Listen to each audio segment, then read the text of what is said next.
तुम्ही ऐकत आहात विद्यावाणी 107.4 FM वर. प्रसारणात यानंतर आपण ऐकणार आहोत साप्ताहिक मालिका नवयुगाची ज्ञानमाला. गरजे मराठी ग्लोबल यांच्या सहकार्याने आपण हा कार्यक्रम विद्यावाणीवर प्रसारित करीत आहोत. आज या कार्यक्रमात आपण सायबर सेक्युरिटी याविषयी जाणून घेणार आहोत आणि याविषयी आपल्याला मार्गदर्शन करतायत क्विक हिलचे फाउंडर आणि सीईओ डॉक्टर संजय काटकर. त्यांच्याशी संवाद साधला आहे श्रीदत्तने. ऐकूयात या मुलाखतीचा भाग पहिला.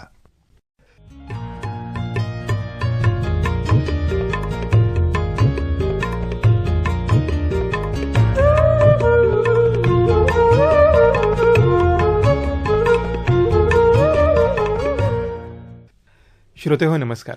विद्यावाणी कम्युनिटी रेडिओ केंद्र अर्थात 107.4 FM वर मी श्रीदत्त तुमच्या सगळ्यांचं सहर्ष स्वागत करतो या मालिकेमध्ये, जिचं नाव आहे नवयुगाची ज्ञानमाला. मित्रांनो, आपल्याला माहिती आहे की गरजे मराठी ग्लोबल या संस्थेच्या सहकार्यानं ही मालिका आपण 107.4 FM वरून ऐकतो आहोत आणि या मालेमध्ये आपण वेगवेगळ्या विषयांना वेगवेगळ्या तज्ज्ञांच्या मदतीनं स्पर्श केलेला आहे.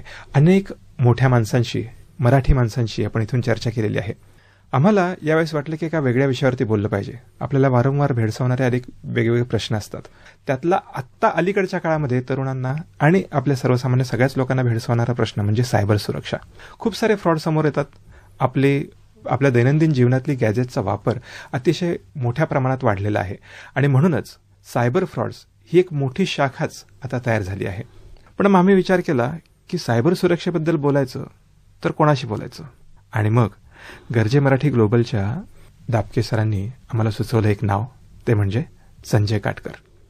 हे नाव ऐकताच अनेक साऱ्या आमच्या श्रोत्यांना लक्षात आलं असेल की संजय काटकर हे क्विक हिल या कंपनीचे संस्थापक आणि सीईओ आहेत. आज त्यांना आम्ही विद्यावाणीच्या स्टुडिओमध्ये आमंत्रित केलेलं आहे. सर नमस्कार आणि खूप स्वागत आहे. नमस्कार, खूप खूप धन्यवाद. आणि इथे आल्याबद्दल मलाही खूप मस्त वाटते. आज खूप छान चर्चा करू शकतो आपण याच्यावरती. आमची ही मालिका समाजातल्या वेगवेगळ्या स्तरातले लोक ऐकतात.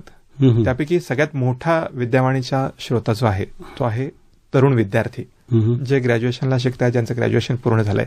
त्यांच्यासाठी मला तुमची आणखीन ओळख करून द्यायला आवडेल. एक म्हणजे तुम्ही जेव्हा सुरुवातीच्या काळामध्ये वेगवेगळ्या क्षेत्रांमध्ये काम करत असताना अचानकपणे भारतामध्ये, पुण्यामध्ये एक क्विक हिल सारखी अँटीव्हायरस निर्माण करण्याची संस्था सुरू केलीत. तर त्याच्या मागचा उद्देश काय होता? अँटीव्हायरसमध्ये त्या काळात तर भारतात तर विचार करणंही शक्य नव्हतं. अशा काळात तुम्ही सुरू केलं. काय उद्देश असेल तेव्हा तुमचा? खरं सांगू का, सुरुवात माझी संगणकाबरोबर जे इंटरॅक्शन हे सगळं माझं कॉलेजपासून सुरू झालं. म्हणजे माझं शिक्षण हे मी बॅचलर इन कम्प्युटर सायन्स केलं मॉडर्न कॉलेजमधनं आणि नंतर मास्टर्स वाडिया कॉलेजमधनं केलं. तर कॉलेज करत असताना आम्हाला बरेचशाच वेळा प्रॅक्टिकल करताना चॅलेंज यायचं. आठवड्यातनं 3 तासच असायचं प्रॅक्टिकल, आणि ते 3 तासात पण आहे ना, कधी लोड शेडिंगमुळे लाईट नसायची तर मिस झालं की आता एक आठवडा गेला. आणि बऱ्याच वेळा लाईट आहे तरी सुद्धा व्हायरसमुळे लॅब डाऊन असायची. आणि हे चॅलेंज मला तेव्हापासून दिसायला लागलं की इथे मोठं चॅलेंज आहे. आणि हे कधीच मी बोलतोय 92, 93. आणि मग मी माझ्या मोठ्या भावाचा आहे ना कम्प्युटर मेंटेनन्स बिझनेस होता, तर त्याच्याकडे जायचो की तिथे कुठेतरी ऍक्सेस मिळेल कम्प्युटर्सला.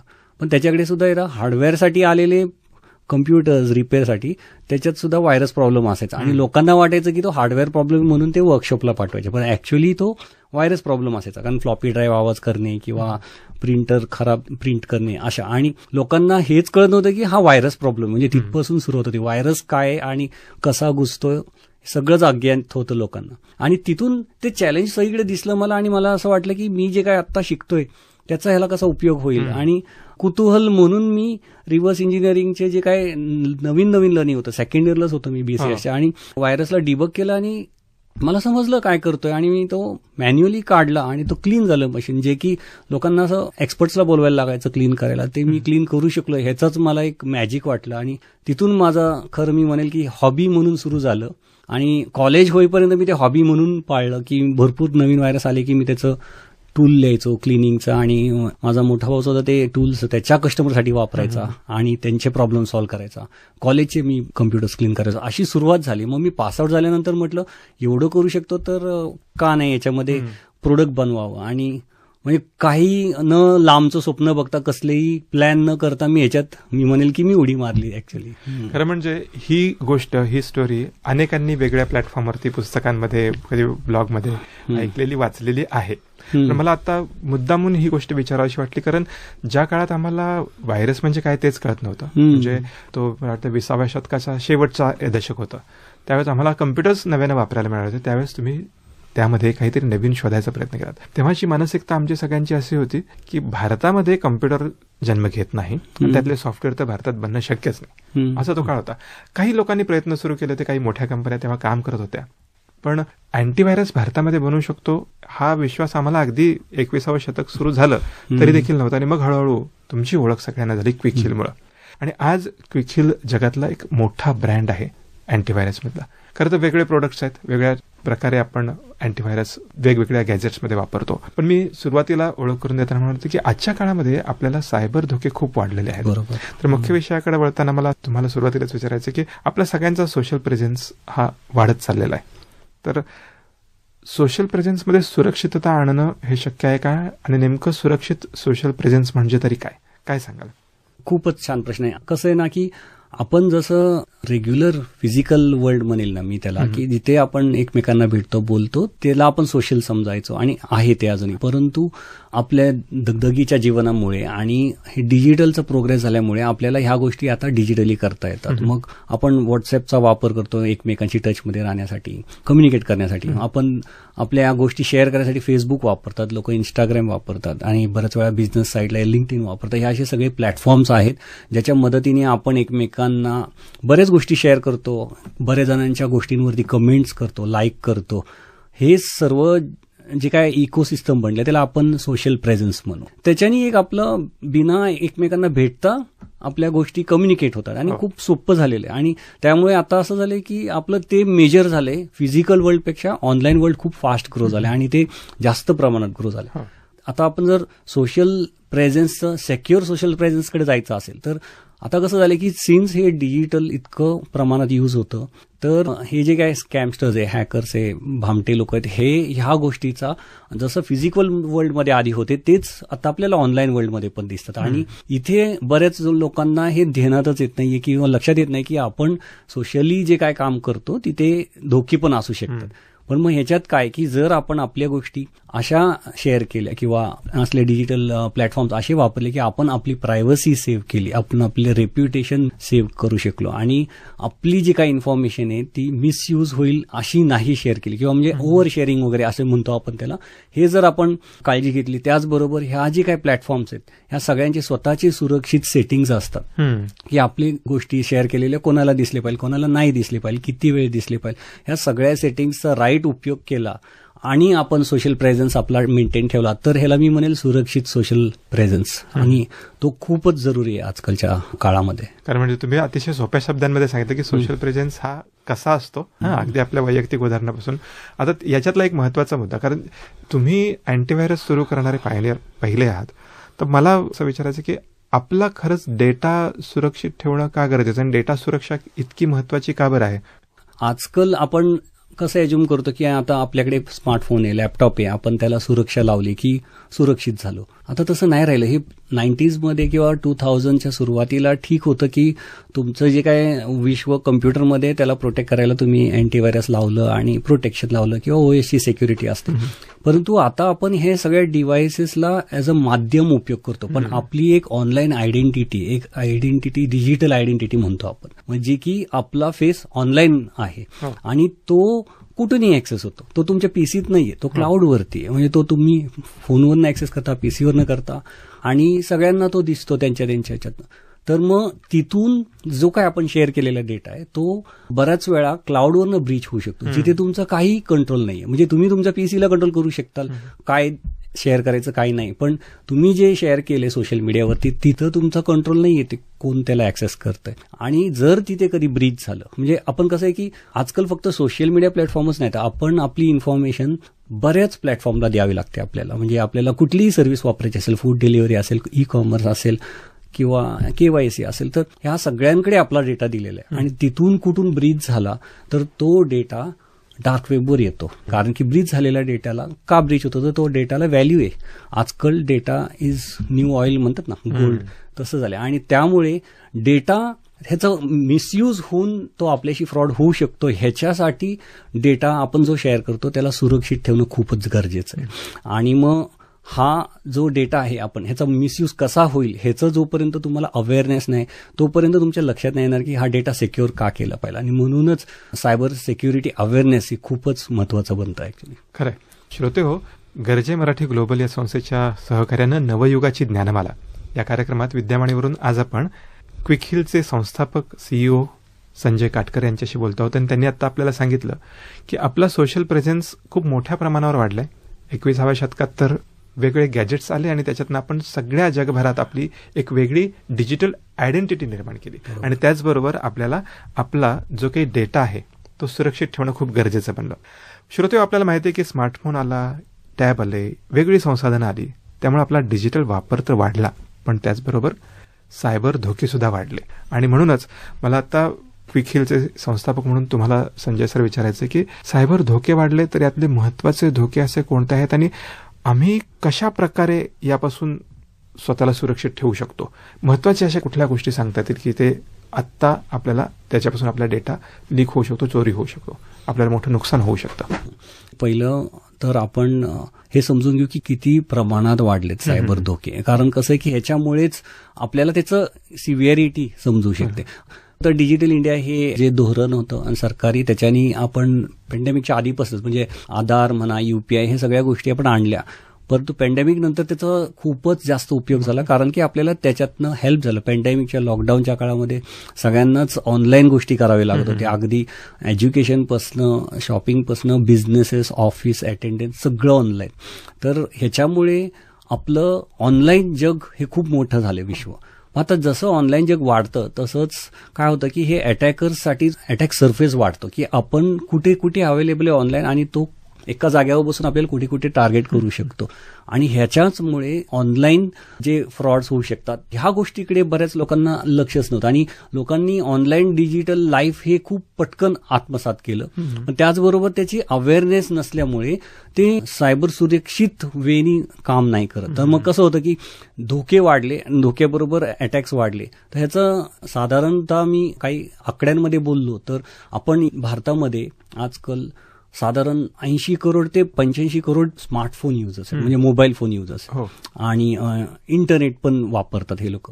आणि ह्या लोकांना त्या लेवलला जाऊन कुणी अवेअर नाही केलेलं धोके. लोकांना पटापटा सवय झाली की मी माझं KYC फोनवर करू शकतो, मी माझं ह्या सगळ्या गोष्टींना ते ओपनली वापरायला लागले. आणि त्याच्याच बरोबर हे जे फ्रॉड्स आहेत ते इतक्या प्रमाणात वाढले कारण की अवेअरनेस नाहीये. आपण जर गेल्या वर्षीचे आकडे बघितले तर 2024मध्ये साधारण 22,000 कोटीचा फ्रॉड नुसत्या भारतामध्ये झाला.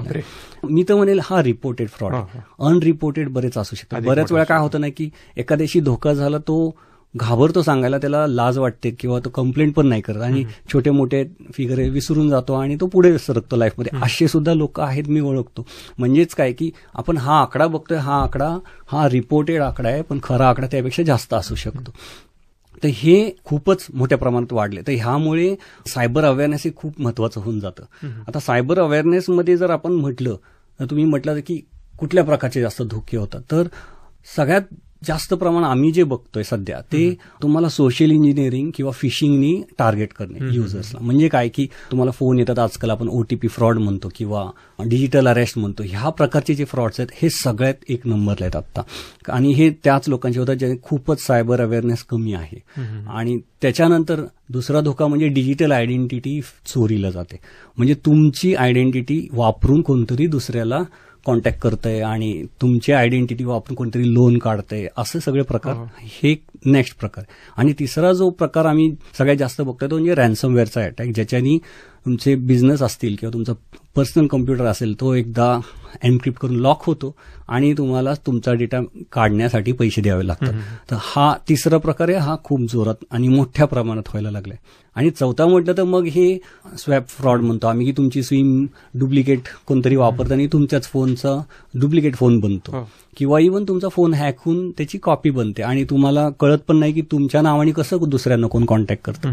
तर हे 3-4 प्रकार आत्ता सध्या खूपच जोरात आहेत आणि हळूहळू ह्याच्यामध्ये टेक्नॉलॉजिकल सोल्युशन तर आहेतच, पण अवेअरनेस वाढतोय आणि टेलिकॉमवाले याच्यासाठी अवेअरनेस वाढवत आहेत आणि त्यांचे स्टेप्स घेत आहेत. परंतु सर्वसाधारण माणसांनी ह्या सगळ्या धोक्यांना खूपच सिरियसली घ्यायला पाहिजे, कारण हा कधी तुमच्याशी होऊ शकतो. आणि याचं रिझन मी सांगू का, सगळ्यात महत्वाचं काय होतं की सगळ्यात पहिला रिझन म्हणजे की लोकांना असं वाटतं माझ्याशी नाही होणार, मला काय नाही होऊ शकत. हा सगळ्यात महत्वाचा आहे की माझ्याकडे काय आहे, मी काय करू शकत, म्हणजे माझ्याकडे काय आहे चोरायला. आणि मग फोटोज शेअर करतील किंवा आता कोणतरी सहलीला गेला, ट्रिपवरती गेला आणि मी आता ह्या घाटात आहे असे ते सेल्फीज टाकतात लोक. परंतु आता मी एक्झाम्पल देतो की कुणीतरी सेल्फी टाकला आणि तो अजून प्रवासात आहे आणि तो कुठल्या हायवेने गेला हे लगेच ट्रॅक करता येतं अटॅकरला. तो हे ट्रॅक करून बघतो की अच्छा हा सातारा हायवेने गेला, महाबळेश्वरचा फोटो आहे, पुणे सातारा. तर मग तो एक SMS बनवतो की तुमचं स्पीड लिमिट क्रॉस झालं होतं शिरवळपाशी. आता त्याला वाटतं की अच्छा मी आत्ताच गेलो तिथून, आणि तो विसरून जातो की हे मी शेअर केले.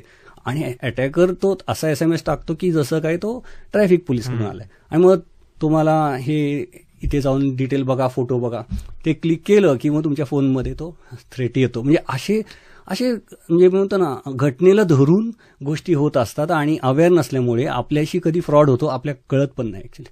खरं म्हणजे सायबर अटॅकर अतिशय हुशारीनं आणि चलाखीनं या सगळ्या गोष्टी करत असतात. श्रोते हो, नवयुगाची ज्ञानमाला या कार्यक्रमामध्ये आपण क्विकहिलचे संस्थापक CEO संजय काटकर यांच्यासोबत बोलतो आहोत. आणि त्यांनी आपल्याला सांगितलं की जे वर्तमानपत्रात गोष्टी वाचतो की वैयक्तिक पातळीवरती अटॅक होऊ शकतो, तुमच्या मोबाईलवरती, तुमच्या कम्प्युटरवरती, तुमच्या लॅपटॉपवरती रॅन्समवेअरपर्यंत मोठे अटॅक होऊ शकतात. त्याचबरोबर संस्था पातळीवरती होऊ शकतात. बँकांवरती अटॅक झालेले पण आपण खूप सारे बघितलेले आहेत. अलीकडच्या काळामध्ये आपण ज्या 2 खूप मोठ्या गोष्टी बघितल्या त्याच्यामध्ये डिजिटल अरेस्ट ही एक वेगळी गोष्ट आहे. त्याच्याने देखील अनेक साऱ्या लोकांना, अगदी टेक्नॉलॉजीमध्ये खूप जास्त शिकलेल्या लोकांना देखील काही लाख रुपयांचा गंडा घातल्याच्या बातम्या आपण वर्तमानपत्रातून वाचतो. याच्यामध्ये सरांनी आता आपल्याला सांगितलं की आपण अनवधनाने चुकीच्या गोष्टीवरती, चुकीच्या लिंकवरती विश्वास ठेवतो. हा ठेवू नये असा सगळ्या श्रोत्यांना या कार्यक्रमातून आपण संदेश देऊयात. पण सर, असं झालंय की टेक्नॉलॉजी ज्या झपाट्याने बदलतेय, ज्या वेगानं आपण या डिजिटलच्या युगात प्रवेश केल्याने पुढे जात आहोत, तिथं आता अलीकडच्या काळामध्ये आर्टिफिशियल इंटेलिजन्सचा पण वापर खूप मोठ्या प्रमाणात वाढतोय. तर त्याच्याविषयी काय सांगाल की त्याच्यामुळे काय नवीन आव्हानं आपल्या समोर येतील का? हो, आता हे तर खूपच महत्वाचा टप्प्यावरती आपण आलोय. आणि आम्ही ज्या पद्धतीचे सायबर थ्रेट्स आम्ही ट्रॅक करत असतो आणि मी बघत असतो, तर त्याच्यातनं आमच्या लक्षात आलं की गेल्या 3 वर्षात सायबर सिक्युरिटीमध्ये जो चेंज होतोय तो फ्रॉडचं प्रमाण वाढले. आणि हे फ्रॉडचं प्रमाण कसं वाढलंय, तर पूर्वी पण फ्रॉड व्हायचे, म्हणजे आपल्याला OTP फ्रॉड म्हणतो आपण किंवा फिशिंग लिंक, आणि बरेचसेच बँक किंवा इव्हन सरकार आपल्याला याच्यावरती अवेअरनेस करायचा प्रयत्न करताना दिसतात. रेडिओ, TV ऍड्स असतात की तुम्ही लिंक क्लिक करू नका. मग काय तर सर्वसाधारण माणूसला असं वाटतं ठीक आहे, लिंक क्लिक नाही करायची, फिशिंग मिल कशी ओळखायची. परंतु आता फ्रॉडस्टर्सला हे सगळं दिसतंय आणि फ्रॉडस्टर्सला आता AIचा ऍक्सेस मिळाला आहे. कारण AI हे इतकं कॉमन झालं आता की सगळ्यांना ऍप थ्रू ऍक्सेस आहे, ऑनलाईन ऍक्सेस आहे.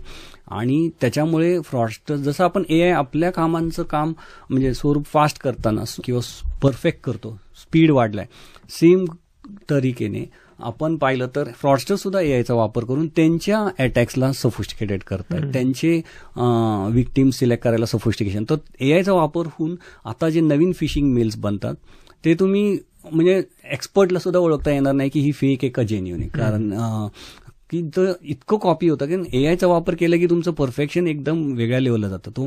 तुम्ही मला एखाद्या बँकेची हुबेहूब ईमेल बनवून देईल जशी ओरिजिनल असते, किंवा वेबसाईट तर लगेचच म्हणजे 1 तासाभरात बनतात, फेक वेबसाईट्स बनतात. आणि नुसतं तेच नाही तर काय होतंय की हा जो ब्रीच झालेला डेटा डार्क वेबवर असतो, त्या डेटाला एवढ्या मोठ्या प्रमाणात आधी बघणं सगळ्या हॅकर्सला वेळ लागायचा. पण आता ते AIच्या मदतीने डेटा स्क्रीनिंग करतात, विक्टिम सिलेक्ट करतात. म्हणजे AIचा वापर सगळीकडे होत चाललाय त्यांच्याकडे. विक्टिम सिलेक्ट करण्यापासून त्यांना पाठवायची जी फिशिंग लिंक आहे किंवा कॉल आहे किंवा तुमचा आता समजा डीपफेक ऑडिओ, डीपफेक व्हिडिओ, ह्या सगळ्यासाठी AIचा उपयोग होतो. आणि ह्या कुठल्या ना कुठल्या माध्यमातून कसं विक्टिमला टार्गेट करतात. आता समजा एखादा विक्टिम मोठ्या पदावरती आहे आणि तो नॉलेजेबल आहे सगळं आहे, तर मग तो कुठे पोहोचू शकतो, तर त्याची अर्जन्सी काय आहे. अच्छा, तो मोठ्या गोष्टी कंपनीचा CEO असेल तर मग त्याच्या CFOचा सारखा आवाजात कॉल करणे किंवा व्हिडिओ पाठवणे, हे सगळं शक्य झालंय AIच्यामुळे. आणि हे अटॅक्स आम्हाला आता दिसत आहेत, असं होतंय. आणि ज्या पद्धतीने AIचा उपयोग करतायत हॅकर्स, तुम्हाला नॉर्मली जे काय दिसतंय आजकाल ते फेक आणि जेन्युन ह्याच्यामध्ये ओळखणं खूप डिफिकल्ट झाले. आणि ह्याचे दुसरे दुरुपयोग पण होत चाललेत की मिसइन्फॉर्मेशन स्प्रेड करणे, फेक व्हिडिओजनी एखाद्या सेलिब्रिटीजची व्हिडिओज बनतात की आणि तो सेलिब्रिटी एखाद्या ऑनलाईन साईटचं प्रमोशन करतोय जिथं ती साईट पण फेक आहे आणि सगळंच. आणि आपल्याला वाटतं अच्छा सेलिब्रिटी बोलतोय म्हणजे चांगलं असेल आणि वी गो देअर आणि मग शॉपिंग करतो आपण. पण नंतर कळतं की अच्छा ती साईट पण फेक होती, सगळंच फेक होतं. म्हणजे अशा सगळ्या गोष्टी खूप इझिली घडतायत आणि ह्याला कुठेतरी एआयच्या मदतीनेच आपल्याला ह्याला थांबवता यायला पाहिजे किंवा फाईट करता येईल. खरं तर हाच सगळ्यात महत्वाचा भाग आहे. आपल्या या मालिकेचा उद्देश सगळ्यात महत्वाचा आहे. आतापर्यंत आपण कुठले कुठले धोके असू शकतात याच्याबद्दल सांगितलं सर. पण मला आता तुमच्याकडून आमच्या सगळ्या श्रोत्यांसाठी जी महत्वाची बाब हवी आहे ती म्हणजे की वैयक्तिक पातळीवरती का असेना किंवा अगदी संस्था पातळीवरती असेना, तर विविध कारणांसाठी आपण जेव्हा इंटरनेट वापरतो आहोत, डिजिटल वेगवेगळे गॅजेट्स वापरतो आहोत, तर नेमकी काळजी काय घेतली पाहिजे? कारण तुम्ही म्हणाल तसे इतके सारे व्हिडिओ आले. तुम्ही तर सेलिब्रिटींचं नाव घेतलं, तर आम्ही तर भारताच्या अर्थमंत्र्यांचे व्हिडिओ देखील बघितले की त्यांनी सांगितलं की या योजनेत इन्व्हेस्ट, ह्या क्रिप्टोकरन्सीत पैसे टाका वगैरे. तर यासारख्या गोष्टींपासून वाचण्यासाठी व्यक्ती पातळीवरती आणि संस्था पातळीवरती आपण काय उपाययोजना केल्या पाहिजेत ते आपल्या सगळ्या श्रोत्यांना जातात सांगूयात. आता धोके खूप सफोस्टिकेटेड होत चाललेत एआयचा उपयोग करून आणि आपल्याला सिलेक्टेड टार्गेट होऊ शकतात. त्यामुळे सगळ्यात सुरुवातीला मी तर हे सांगेल की वैयक्तिक पातळीवरती आपण आपला सोशल प्रेझेन्स सिक्युअर केलं पाहिजे. जे की आपण बोललो सिक्युअर म्हणजे काय की तुम्ही जेवढे पण तुमचे सोशल प्लॅटफॉर्म्स आहेत तिथे तुमचा आयडेंटिटीचे सेक्युरिटी सेटिंग्समध्ये जाऊन आपापले सेटिंग्स सिक्युअर करा. पहिले तर की कोणाला शेअर केलं पाहिजे, किती व्हायरल जाईल किंवा काय. आणि अननोन किंवा अनोळखी लोकांना तुम्ही कनेक्ट होऊन नका. म्हणजे तुमचे फॉलोअर्स वाढले पाहिजे म्हणून कुणी अनोळखी माणूस येऊन कनेक्ट होतो तुम्ही ऍक्सेप्ट नाही केलं पाहिजे. फेक प्रोफाईल थोडंसं ट्राय केलं पाहिजे शोधायला आणि त्यांच्यापासून दूर राहायला पाहिजे. दुसरं, तुम्ही ओव्हर शेअरिंग नका करू. म्हणजे की जे आहे एखाद्या समजा सहलीला चाललंय तर तुम्ही लाईव्ह शेअरिंगची गरज नाही. तुम्ही सहल संपल्यावर शेअर करू शकता की जिथे तुमचं ते टाइम निघून गेलेलं आता तुम्ही घरी येता आणि मग तुम्ही शेअर करताय. त्याच्यानी फरक पडतो. लाईव्ह मध्ये कसं होतं तुमची लोकेशनपासून सगळं माहीत पडतं लोकांना. तर अशा छोट्या छोट्या गोष्टी जर फॉलो केल्या तर तुमचा डेटा जास्त बाहेर पडणार नाही. कारण कसं आहे की धोका तुम्ही जितकं शेअर करताल त्याच्यानी फ्रॉडस्टर्सला त्यांच्याकडे पूर्ण प्रोफाइलिंग करता येतं. आणि मग फ्रॉडस्टर्सने एकदा तुमचं प्रोफाइलिंग केलं तर तो तुमची वीक पॉईंट शोधतो की तुमचं अच्छा तुमची मुलं कुठल्या शाळेत जातात, फोटोजवरनं दिसतं किंवा काय. हे सगळ्या गोष्टी एकदा मिळाल्या की मग त्याला एक कुठला तरी वीक पॉईंट सापडतो किंवा मी तुमच्या मुलाच्या शाळेतनं कॉल करतोय किंवा मी इथून कॉल करतोय. आणि आपल्याला असं वाटतं ह्याला कसं माहिती, आपण हे लक्षात नाही घेत की आपणच कुठेतरी शेअर केलेलं आहे. आणि दुसरं, हे सगळं झालं तुमचं ओव्हर शेअरिंग स्टॉप करणं. दुसरं, तुमचे जे काही तुम्ही गॅजेट्स वापरता, मग फोन असेल, लॅपटॉप असेल, त्याच्यावरची सिक्युरिटी खूपच महत्वाची. कारण की हॅकर्स आणि हे सर्व ह्या प्रत्येक डिव्हाइस आणि ओएसचे व्हल्नरेबिलिटी शोधत असतात आणि वीक पॉईंट्स थ्रू तुमच्या डिव्हाइसमध्ये एंटर करायचा प्रयत्न करत असतात. तर तुमची सिक्युरिटी पाहिजेच पाहिजे. दुसरं, त्या सॉफ्टवेअर्स त्याच्यामध्ये जे काय तुम्ही वापरता, ऍप्स वापरता फोनमध्ये किंवा लॅपटॉपमध्ये ऍप्लिकेशन्स वापरता, ह्या सगळ्यांचे लेटेस्ट अपडेट रेग्युलरली घ्यायचे. आणि कसं आहे की त्यांना सुद्धा ते त्यांचे वीक पॉईंट समजतात आणि ते लगेच त्याचे पॅचेस काढत असतात. आणि साधारणतः वीकली येतात हे पॅचेस आणि आपल्याला ते आपले सगळे अप टू डेट आहेत का हे बघितलं पाहिजे. वैयक्तिक लेवलला आपल्याला हे काळजी घ्यावीच लागणार आहे. नाहीतर आपण कुठे आपण चुकून फसू हे कळणार नाही. मग ह्याच्या व्यतिरिक्त काय, तर मग ह्याच्या व्यतिरिक्त एकदा तुम्ही हे सगळं फॉलो केलं तर दुसरं मग राहतं फक्त काय की तुम्ही डिजिटल प्राइजेस. आणि जेव्हा पण तुम्ही कुठल्याही सिरियस गोष्टीसाठी ऑनलाईन जाता, म्हणजे बँकिंग ट्रान्झॅक्शन करायचे, इन्व्हेस्टमेंट्स करायचे, तर त्यावेळेस तुम्ही तुमच्या सेक्युअर नेटवर्कमध्ये आहात, घरी आहात, अशा ठिकाणून ठीक आहे. तुम्ही असं कुठेतरी फ्री वायफाय मिळालं की घ्यायचं आणि आपापले गोष्टी ऑनलाईन करायच्या, हे नाही चालणार. म्हणजे तुम्ही एअरपोर्टवर बसले, तुम्ही रेस्टॉरंटमध्ये बसलेत, फ्री वायफायवरनं कुठले तरी इम्पॉर्टंट ट्रान्झॅक्शन करताय, हे नाही. म्हणजे ह्याच्यातून तुम्ही कधी फसताल. म्हणजे ती बँक सिक्युअर असेल, तुमचा फोन सिक्युअर असेल, पण मधलं नेटवर्क वीक असेल ना, तर तिथे पण तो डेटा लीक होतो आणि तुम्हाला कळणार नाही तुमचा पासवर्ड कधी गेला. म्हणजे अशा छोट्या छोट्या गोष्टी आहेत जिथे आपल्याला स्वतःला सावध राहायची गरज आहे आणि त्याच्यातनंच आपण सुरक्षित राहू शकतो. आता ह्याच्या व्यतिरिक्त जर बिझनेसेस म्हणाल तर बिझनेसेसला तर खूपच वेगळ्या लेवलला सिक्युरिटी लागते. कारण कसं आहे की तुमचं नेटवर्क आणि तुमचं इन्फ्रास्ट्रक्चर खूप मोठं असतं. आता तिथे कसं होतं की एक अप्रोच आम्ही सांगतो बिझनेसेसला, म्हणजे काय की एक तर पहिलं प्रोटेक्शन, म्हणजे की तुम्ही जे काय वापरताय, इन्फ्रास्ट्रक्चर असेल, नेटवर्क असेल, पीसीज, लॅपटॉप, गॅजेट, सगळं ह्या सगळ्यांचं OS सिक्युरिटी, त्यांचे फायरवॉल सेटिंग्स, त्यांच्या अपडेट्स, हे सगळं आम्ही त्याला प्रोटेक्शन म्हणतो. तुम्ही प्रोटेक्शन एकदम हाय लेवल पाहिजे. दुसरं तुमचं डिटेक्शन, ही टेक्नॉलॉजी सुद्धा इम्प्लिमेंटेड पाहिजे. डिटेक्शन म्हणजे प्रोटेक्शन, डिटेक्शन आणि प्रिव्हेन्शन. तर डिटेक्शनमध्ये काय की जे काय तुमच्या पीसीजमध्ये घडतंय त्याच्यावर मॉनिटरिंग करणे, रेग्युलरली लॉग्स बघणे, फायरवॉलचे लॉग्स बघणे, अलर्ट्स बघणे आणि त्या अलर्ट्सला धरून इन्व्हेस्टिगेट करायचं की बाबा हे काय झालं, म्हणजे तुमच्या रोजच्या स्वरूपात होणारच गोष्ट आहे का, काही वेगळं दिसतंय, बिहेवियरल चेंजेस झालेत. ह्या गोष्टी सगळ्यासाठी टूल्स अवेलेबल आहेत, पण हे वापरणं खूप जरुरी आहे. आणि मग प्रिव्हेन्शन म्हणजे काय की जिथे पण तुम्हाला असं काही दिसलं तर तुम्ही लगेच ती मशीन्स आयसोलेट करणं, त्याच्यावर एक ऍक्शन घेणं की एखादा थ्रेट दिसतोय तो लॅटरल मूव्ह व्हायच्या आधी त्याला आयसोलेट करून त्याला क्लीन करणं आणि टाइमली जो कुठल्या लिंकमध्ये क्लिक झालं चुकून ते सगळं म्हणजे रिव्हर्स करणं, ह्या गोष्टी आहेत. आणि याच्या व्यतिरिक्त तुम्हाला अशा गोष्टी आहेत की आता आपण सिक्युरिटी टाकली, फायरवॉल पॉलिसीज लावलेत, पण तुम्ही एम्प्लॉईजला ट्रेन करणं पण तितकंच गरजेचं आहे. तुमच्याकडे जर एम्प्लॉईज आणि स्टाफ आहे तो न कळत त्यांच्या फोनवरनं तुमचा ऑफिस ऍक्सेस करतोय किंवा नेटवर्क ऍक्सेस करेल, काही होऊ शकतं. तर ह्याच्यासाठी अवेअरनेस लेवल एम्प्लॉईजमध्ये पण खूप पाहिजे. आणि कॉर्पोरेटमध्ये एम्प्लॉईजला जेव्हा अवेअरनेस करतो तो फक्त सोशल डिजिटल सिक्युरिटी नाही, तर त्यांना कॉर्पोरेट रिलेटेड धोके सुद्धा एक्सप्लेन करणे जरुरी आहे की त्यांना कधीतरी सीईओच्या नावाने कॉल येऊ शकतो आणि ते फसू शकतात. कारण आपल्या सीईओचा कॉल आला किंवा व्हॉट्सअप आलाय तर आपल्याला असं वाटतं अरे बॉस सांगतोय,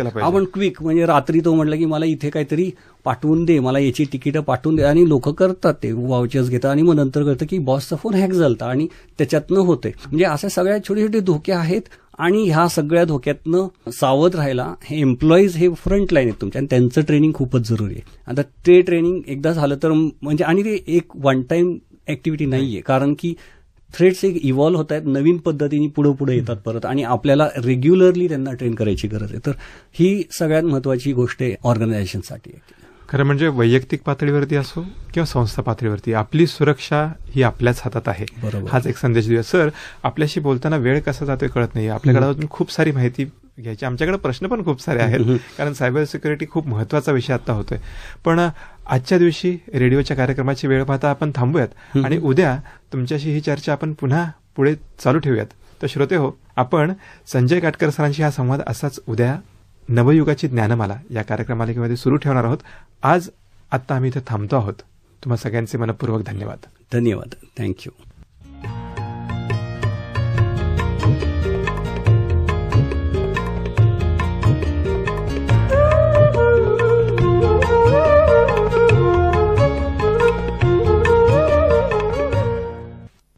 मित्रहो, आताच आपण सायबर सिक्युरिटी याविषयी जाणून घेतलं क्विक हिलचे फाउंडर आणि सीईओ डॉक्टर संजय काटकर यांच्याकडून. त्यांच्याशी संवाद साधला होता श्री दत्तने.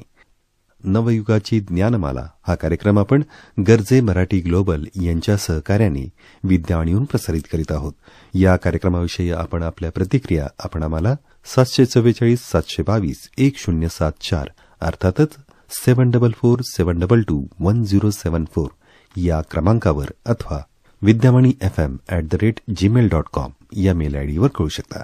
ऐकत रहा विद्यावाणी 107.4 FM, आपला आवाज आपला रेडिओ.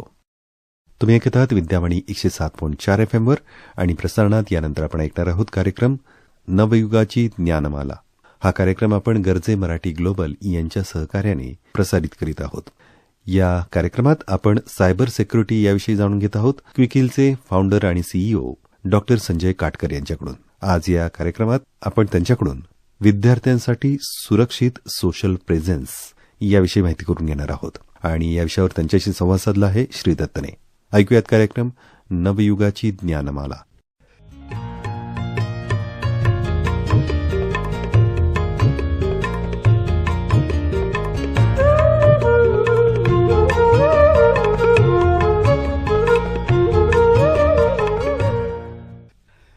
श्रोते हो, नमस्कार.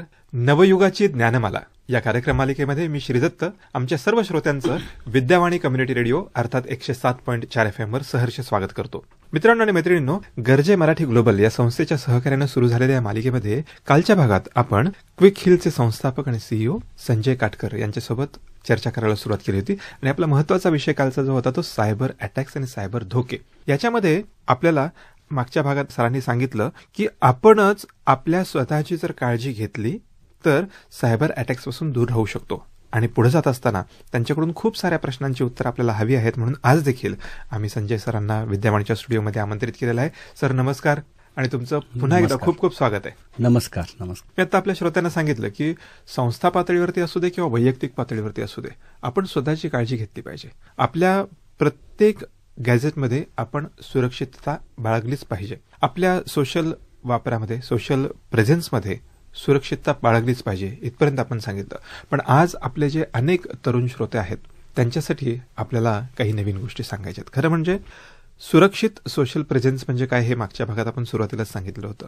पण मग ते विद्यार्थ्यांसाठी देखील का जास्त आवश्यक झालेलं आहे? अलीकडच्या काळात आपण जर बघितलं तर शिक्षणासाठी असेल, मनोरंजनासाठी असेल किंवा फक्त मला सोशली प्रेझेन्स राहायचं इतक्यासाठी असेल म्हणून देखील तरुणच काय म्हणायचं, लहान मुलं देखील अगदी 13-14व्या वर्षापासून लोक आपली सोशल अकाउंट्स उघडतात आणि मोबाईलमध्ये वापरतात. जेव्हा त्यांच्याकडून सर्वाधिक वापर केला जातोय अशा गॅजेट्सचा, तर त्यांच्यासाठी तुम्ही काय सांगाल की त्यांचं प्रेझेन्स हे सुरक्षित का असलं पाहिजे, कसं असलं पाहिजे? आता स्टुडंट्स खूप अर्ली एजमध्ये आपापले सोशल अकाउंट्स उघडतात आणि आता सोशल प्रेझेन्स किंवा डिजिटल प्रेझेन्स हा एक मी म्हणेल की सोशल प्रेशर झालंय की अच्छा तू इंस्टाग्रामवर नाहीये, तू फेसबुकवर नाहीये, लाईक त्याला म्हणजे खाली बघितलं जातं. अशा प्रेशरमुळे एव्हरी स्टुडंट तिथे अकाउंट उघडायला घाई करतो. बरं, अकाउंट उघडल्यावरती सगळा फोकस हा असतो की माझ्या पोस्टला जास्त लाईक्स यावेत किंवा मला जास्त फॉलोअर असावे, म्हणजे हे सगळे कृत्रिम गोष्टी आहेत. पण आता कसं आहे की त्या वयामध्ये त्यांना त्याचे धोके माहीत नाहीये, त्या वयामध्ये त्यांना त्याचं रिअल काय होऊ शकतं हे माहीत नसल्यामुळे ते चुका करू शकतात. आणि इथे थोडा पालकांचा महत्वाचा रोल येतो की त्यांनी ह्या सगळ्या गोष्टी त्यांना त्याच टाइमला म्हणजे त्या अकाउंट उघडण्याच्या वेळेस त्यांना वॉर्न करायची गरज आहे. कारण की ह्या गोष्टी हळूहळू जोपर्यंत आपण त्यांच्या मनामध्ये बिंबत नाही तोपर्यंत त्यांना त्याचे सोशलमध्ये धोके काय आहेत हे माहीत नसतं आणि ते चुकून किंवा न कळत बऱ्याच गोष्टी शेअर करतात, बऱ्याच गोष्टी बाहेर जातात. तर इथे एवढंच म्हणेल की बरेचसे सोशल प्लॅटफॉर्मचे स्वतःचे सिक्युरिटी सेटिंग्ज असतात जे की खूप महत्वाचे आहेत आणि अननोन लोकांबरोबर, फेक लोकांबरोबर कनेक्ट नाही व्हायचं. फक्त आपल्या क्लोज रिलेटिव्ह आणि फ्रेंड्सला कनेक्ट होऊन जे काय आपण शेअर करतो ते हे सगळ्या गोष्टींचं म्हणजे रिस्ट्रिक्शन्स लावणे किंवा सांगणे खूप गरजेचं आहे. आता ह्याचे सांगण्याबरोबर कसं आहे ना की याचे दुष्परिणाम पण इम्पॉर्टंट आहेत सांगणे, की बऱ्याच वेळा ते ऍडिक्ट होऊन जातात सोशली. म्हणजे की आपण रोज बघतो उठता बसता फोन त्या हातात असतो आणि मग म्हणजे जेवायला बसू द्यात, नाहीतर अभ्यास करत असतील, नाहीतर रात्री झोपायच्या वेळेस पण म्हणजे फोन हातातनं सोडत नाहीत ते. कारण की ते ऑनलाईन प्रेझेन्स आणि पटकन रिप्लाय आणि हे तर ह्याचा मनावरती पण परिणाम होतो, हेल्थवर पण परिणाम होतो आणि तुमच्या शैक्षणिक करिअरवरती पण खूप परिणाम होतो. तर ह्या सगळ्या गोष्टींचा स्लो परिणाम होत असल्यामुळे लवकर कळत नाही आणि मग नंतर खूप उशीर झाल्यानंतर लक्षात येतं की अच्छा हे काइंड ऑफ एक ऍडिक्शन आहे. आणि ह्याच्यासाठी खूपच महत्वाचं आहे की तुम्हाला ह्याच्यासाठी स्क्रीन टाइम मॉनिटर करणे त्यांना, आणि हे त्यांच्या आतून आलं पाहिजे. त्यांनाच त्याचे अवेअरनेस दिले तर ह्या गोष्टी कंट्रोल होणं जास्त सोपं आहे. कारण आजकाल कसं आहे ना, टेक्नॉलॉजीमध्ये बघितलं तर आपल्यापेक्षा पुढची पिढी जास्त पुढे असते, म्हणजे हुशार असते. आणि आपण रिस्ट्रिक्शन्स लावले तर त्यांना आपल्याला माहीत नसलेल्या गोष्टी न कळत आपल्या ते कसे ऍक्सेस करतील. म्हणजे तुम्ही फोनला रिस्ट्रिक्शन्स लावले तर ते त्या रिस्ट्रिक्शन्सला कसे ब्रेक करायचे याच्यासाठीचे ऍप्स म्हणजे ते आणखी जास्त धोकादायक गोष्टी करायला लागतात. आणि हेच खूप महत्वाचं आहे की हे टाळलं पाहिजे. स्वतःची सुरक्षा त्यांना शिकवली पाहिजे आणि त्याचं मेन सांगण्याचा हेतू हाच आहे की त्यांना त्याचे धोके कळले तर ते जपून वापरतील. तुम्ही अगदी बरोबर सांगितलं की आपण ज्यांना जेन झी किंवा जेन अल्फा म्हणतो त्यांच्या तर शरीराचाच भाग झालाय मोबाईल म्हणजे, आणि त्यांच्या आतून आलं पाहिजे. कारण पालकांनी जर अनेक ॲप्समध्ये, अनेक साऱ्या वेगवेगळ्या प्रकारच्या गॅजेट्समध्ये पॅरेंटल कंट्रोल आहे, 18 वर्षाच्या आतील तरुणांनी किंवा टीनेजर्सनी वापरण्याची वेगळी ॲप्स देखील आहेत. पण या सगळ्यावरती स्वतःचं बंधन हे खूप महत्वाचं आहे. पण अलीकडे आपण असं पाहतो की ही सगळी तरुण मुलं मुली जी आहेत हे जास्त करून स्वतःला सोशल मीडियावरती ऍक्टिव्ह ठेवण्यासाठी सतत प्रयत्नशील असतात. आत्ताच आपण म्हणालात की त्यांना जर ते धोके लक्षात आणून दिले आणि स्वतःच्या मनाचा कंट्रोल जर आला तर ते बरं होईल. तर आपण संजय काटकर क्विक हिलचे संस्थापक म्हणून त्यांना कोणते नेमके धोके सांगाल की सतत ऍक्टिव्ह राहण्याचे आणि सतत सोशल प्रेझेन्स असण्याचे, ते जर धोके आपण त्यांना समजावून सांगितलं तर कदाचित ते या गोष्टींपासून. आता मी सांगतो ना की जे शाळेच्या एजची मुलं आहेत आणि जे सोशल मीडियावर असतात, जेव्हा त्यांच्याशी इंटरॅक्ट करतो, माझ्या लक्षात येतं की त्यांना हे असं वाटतं की सोशलवरती आता मी स्वतःच फेक अकाउंट उघडेल आणि त्याला कोणाला तरी लाईक मास्तरांना काहीतरी लिहायचंय तर जाऊन तो मास्तरांच्या पोस्टला कमेंट करेल, जे की त्याला राग आलेला असतो. त्याला हे नाही कळत की तो जेव्हा असं फेक अकाउंट उघडतो ते ट्रॅक होऊ शकतं. ह्या गोष्टी डिजिटल रेकॉर्ड्समध्ये जातात.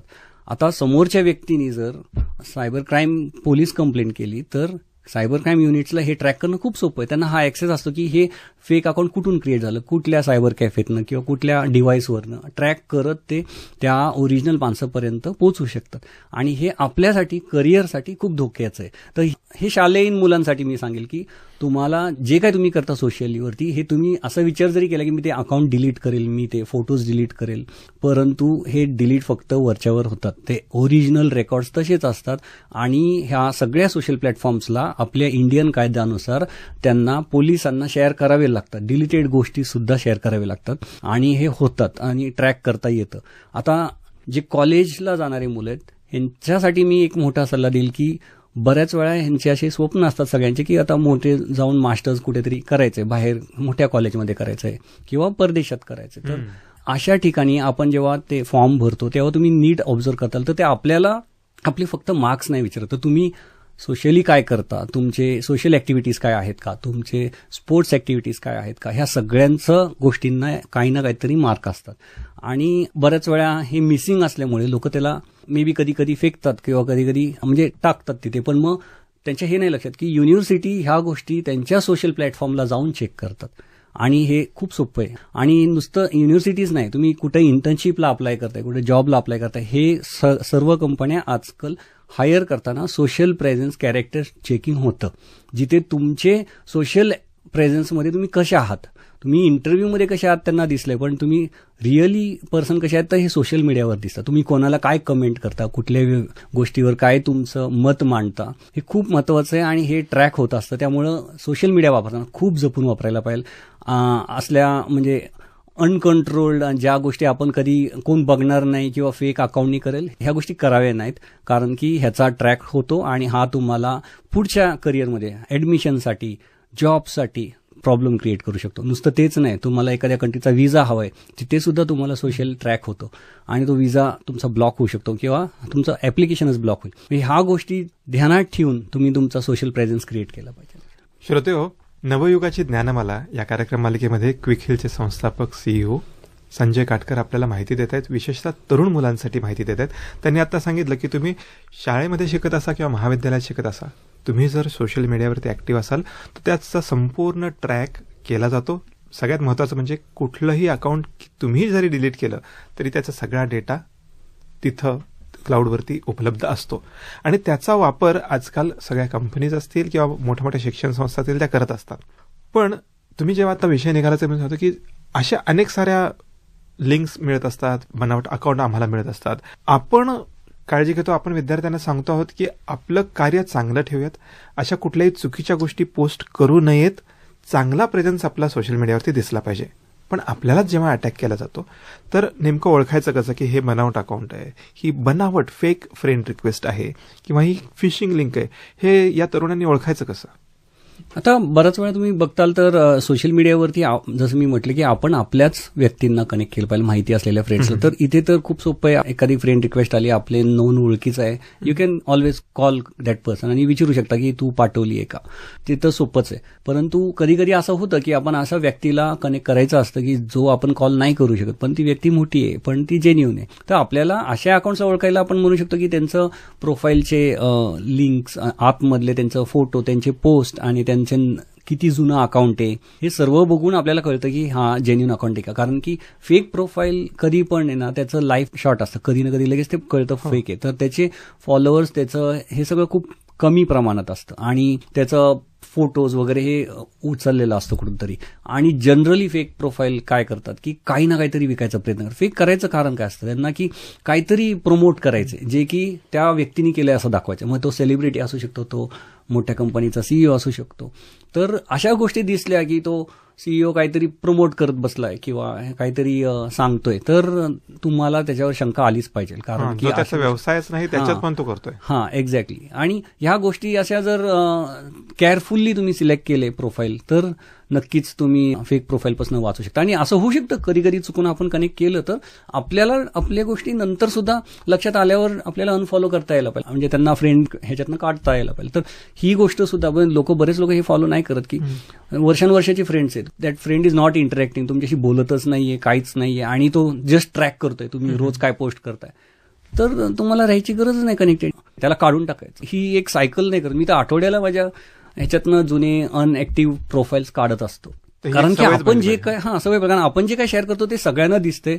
एखादा व्यक्ती जर कम्प्लिटली सायलेंटली नुसता बघतोय, काय माहित नसेल आणि आपल्याला माहित नाहीये की तो कोण आहे, म्हणजे आधी वाटलं होतं कोण आहे तो कळतच नाहीये, तर यू कॅन ऑलवेज डिएक्टिव्हेट. तर अशा गोष्टी अनफॉलो अनफ्रेंड करणं सुद्धा तेवढंच महत्वाचं असतं.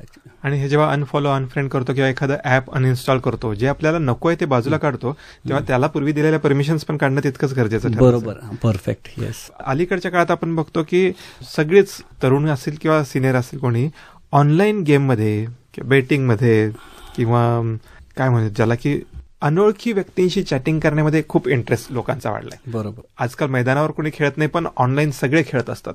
तर त्यातनं कोणकोणते धोके तरुणांना समोर येऊ शकतात? हा खूपच महत्वाचा प्रश्न. इव्हन माझ्या मुलांना सुद्धा बऱ्याच वेळा गाईड करत असतो की सर्वसाधारण सगळीकडे ऑनलाईनच गेमिंग चालतं, इंडिव्हिज्युअल गेमिंग आजकाल कोणी करतच नाही. तर ऑनलाईन गेमिंगमध्ये बऱ्याच वेळा असं होतं की आपल्याला अनोळखी लोकांबरोबर गेम खेळायला लागते.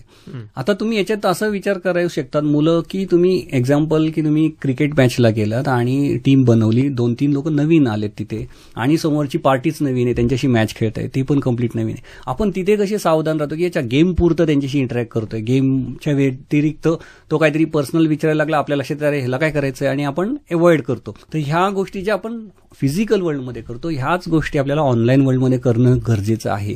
कारण की बऱ्याच वेळा समोर जेव्हा आपल्याला एखादा व्यक्ती आपल्याबरोबर गेम खेळतोय किंवा आपल्या अगेन्स्ट गेम खेळतोय, तो गेम पुरता आपल्याला हवाय, पण गेमच्या व्यतिरिक्त तो आपली इन्फॉर्मेशन काढायला लागला, आपल्याला दुसऱ्या प्लॅटफॉर्म्सवर कनेक्ट व्हायला लागला, तर आपल्याला तो व्यक्ती खरा कोणी माहीत नाहीये. तर मग वी शुड नॉट एज्युम की मी याच्यावर गेम खेळलो म्हणजे हा माणूस चांगला आहे. सो ते अवॉइड केलं पाहिजे. आणि ही चूक बऱ्याच मुलं करतात आणि त्यानंतर ते म्हणजे वेगवेगळ्या गोष्टींमध्ये फसायला चालू होतं, म्हणजे बुलिंग होतं किंवा फिजिकल वर्ल्डमध्ये ते कनेक्ट होतात आणि त्यांचे इमोशन्स कनेक्ट झाले ना की मग फ्रॉड व्हायला सुरू होतो. तर ह्या गोष्टींपासून सावध राहणं खूपच गरजेचं आहे. खरं म्हणजे आपण ऑनलाईन गेम खेळत असताना कुणालाही आपल्या वैयक्तिक आयुष्याशी किंवा आपल्या मानसिकतेशी, आपल्या भावनांशी खेळून न देणं हा सगळ्यात महत्वाचा भाग आहे. आणि इन्फॉर्मेशन शेअर नाही करायची. त्याचबरोबर तरुणांमध्ये वाढती जी गोष्ट दिसते ती म्हणजे की त्यांना बरेचसे व्हिडिओज, बरेचसे चित्रपट, गेम या सगळ्या पाहायच्या असतात आणि त्याच्यासाठी त्यांना ऑथेंटिक ऍप्लिकेशनच्या ऐवजी ते बरेचदा बेकायदेशीर ऍप्स देखील वापरले जातात. तर त्याच्यात पायरसी कंटेंट डाउनलोड करणं, मी चित्रपटगृहात जाऊन चित्रपट बघण्यापेक्षा मला तो सहजपणे मिळतो एखाद्या लिंकवरून, तर ते पटकन डाउनलोड करतात. त्याच्यात किती गंभीर धोका आहे हे पण आपण आपल्या श्रोत्यांना सांगूयात. स्टुडंट्स म्हटलं ना की कसं की त्यांचं लिमिटेड एक्सपेन्स असतो, म्हणजे त्यांच्याकडे पैसेच कमी असतात, पॉकेट मनीनुसार जे काही येतील, तर त्यांचा सगळा फोकस सगळं तर हवं असतं, पण मग कसं कमी खर्चात किंवा फ्रीमध्ये कुठे काय मिळेल ह्याच्याकडे असतो. आणि एक्झॅक्टली हेच स्कॅमस्टर्स बघत असतात किंवा फ्रॉडस्टर्स, की स्टुडंट्सला काय हवंय, अच्छा त्याला स्कॉलरशिप पाहिजे तर काहीतरी एक स्कॉलरशिप रिलेटेड तुम्हाला लिंक येईल किंवा फेक गोष्टी, आणि मग ते स्टुडंट्सला पोचायचं कसं, तर हे जिथे जिथे पायरेटेड सॉफ्टवेअर्स आहेत किंवा जिथे जिथे फ्री ॲप्स आहेत जिथून तुम्हाला फ्री नेटफ्लिक्स ॲक्सेस मिळेल किंवा फ्री अमेझॉन ॲक्सेस मिळेल, ह्या गोष्टी ते ॲडव्हर्टाईज करतात. आणि स्टुडंट्सला हवं असतं, अच्छा इथे फ्री मिळेल मला, आता माझं काम होईल, पैसे द्यायला नाही लागणार, आणि तो तिथे जातो आणि त्यांना माहिती असतं की स्टुडंट्स तिथे येणार आहेत आणि तिथूनच ते स्टुडंट्सला कनेक्ट होतात. म्हणून तुम्ही जे काही फ्री डाउनलोड करताल त्याच्याबरोबर तुमच्या फोनमध्ये मॅलिशियस गोष्टी येतात, तुमचा फोन हॅक होतो आणि तुमची माहिती चोरीला जाते. ह्या गोष्टी खूप कॉमन आहेत. म्हणूनच फोन बरोबर जे काही सिक्युरिटी येते आणि फोननी त्यांचं स्वतःचं ॲप स्टोअर दिलेलं असतं, तिथून सोडून तुम्ही कुठलंही ॲप डाउनलोड नाही केले पाहिजेत. म्हणजे हे खूपच महत्वाचं आहे. मग फ्रीच्या गोष्टी तर तुम्ही हे अलर्टच धरलं पाहिजे, रेड फ्लॅग, की फ्री बरोबर काहीतरी येतंय, त्याच्या मागे काहीतरी हेतू आहे आणि तो तुम्ही ओळखला पाहिजे. भले जेन्युन एखादं ओपन सोर्स असेल, पण तो ओपन सोर्सला पॉप्युलरिटी मिळाली की हॅकर्स त्याच्याबरोबर जुडतात आणि त्या ओपन सोर्सला सुद्धा कळत नाही आणि ते त्याच्याबरोबर येतं. आता थोडंसं तरुणांबरोबर काय होतं की कॉलेज संपत आले, जॉब्स बघतायत, इंटर्नशिप असते, बघायची असते, तर ह्यावेळेस त्यांना थोडं अर्ली अर्निंग, मला लवकर अर्न करायचं, आणि मग काही बरेच गोष्टी हाईप असतात की मी शेअर्समध्ये इन्व्हेस्ट करेल, मी इकडे करेल, किंवा मला ही घ्यायसाठी लोन घ्यायचे, मला आता धंदा चालू करायचा आहे, असे बरेच खूप होतकूर असतात आणि त्यांचा थॉट चांगला असतो.